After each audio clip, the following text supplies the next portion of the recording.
एकच आहे, क्या हार में क्या जीत में, क्या हार में क्या जीत में, किंचित नहीं भयभीत में, संघर्ष पथ पर जो भी मिला ये भी सही वो भी सही. जे मिळेल, जे विद्यार्थी या ठिकाणी बसलेले आहेत, नियोजन कसं असते, आज ठरवलं आणि उद्याच झालं असं नसते. धैर्य संयम परिश्रम ठेवावा लागतो. संघर्ष संयमामध्ये हाल होतात पण माणसाची हार होत नाही. संघर्ष माणसाला रडवतो पण संघर्ष आपल्याला घडवतो. हे प्रत्येकाने, हे शिवाजी महाराजांचं मॅनेजमेंट गुरु प्लॅनिंग काय असते ही प्लॅनिंग आपल्या लक्षामध्ये ठेवणं गरजेचं आहे. ती वेगळी आहे. आज रक्षकच कुठेतरी भक्षक झाल्यासारखं आपल्याला दिसत आहे आणि म्हणून कवी म्हणतो की ही बंदूक रक्षकांची बनवेल भक्ष आम्हा, झोपेल भयमुक्त अशी एकही रात नाही. माझाच देश आता माझ्यात राहत नाही आणि गर्दीत माणसांच्या माणूस जात नाही. आज गर्दी कुठे गेली आहे? गर्दी आहे परंतु या गर्दीमध्ये माणसं नाही, माणुसकी हरवलेली आहे. अशा प्रकारची समाजाची आज व्यवस्था झाली आणि ही माणुसकी जाती धर्माच्या पलीकडे जाऊन जे स्वराज्य निर्माण केलं ते जातीसाठी नव्हतं, ते धर्मासाठी नव्हतं. आपण बघितलं की शिवाजी महाराज हिंदू होते, त्यांना हिंदू धर्माचा अभिमान होता, परंतु याचा अर्थ ते अन्य धर्माचे द्वेषी होते अशातला भाग नाही. अन्य धर्माचा सुद्धा ते काय करायचे?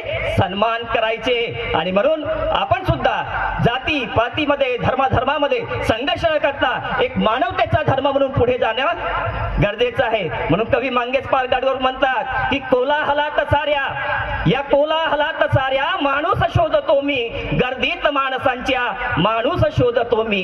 हे धर्मदेवडेही धुंडून सर्व आलो, भिंती पल्याड त्यांच्या माणूस शोधतो मी, गर्दीत माणसांच्या माणूस शोधतो मी. परंतु माणसं भेटत नाही. तुकडोजी महाराजांनी सुद्धा तेच म्हटलं, देव शोधतो. देव म्हणजे माणूस स्वतः मला देव भेटला परंतु माणूस शोधला म्हणजे भेटला नाही. ही माणसं आपल्याला निर्माण करायची आहेत. ही माणुसकी या अशा कार्यक्रमाच्या माध्यमातून लहान मुलांवर संस्कार करून एक मानवतेचा धर्म, एक माणुसकीचा धर्म म्हणून पुढे आपल्याला जावं लागेल. ही माणुसकी निर्माण करणं साधी गोष्ट नाही, अत्यंत कठीण आहे. परंतु कठीण जरी असली तरी आपल्याला प्रयत्न सोडता कामा नये. कवी म्हणतो की जे अशक्य वाटतंय ते स्वप्न मला बघायचं आहे. ज्या शत्रूचा कोणी पराभव करू शकत नाही त्या शत्रूचा मला पराभव करायचा आहे. ज्या ठिकाणी धाडसी माणसं जाण्याचं धाडस करीत नाही त्या ठिकाणी जाऊन मला धावायचं आहे.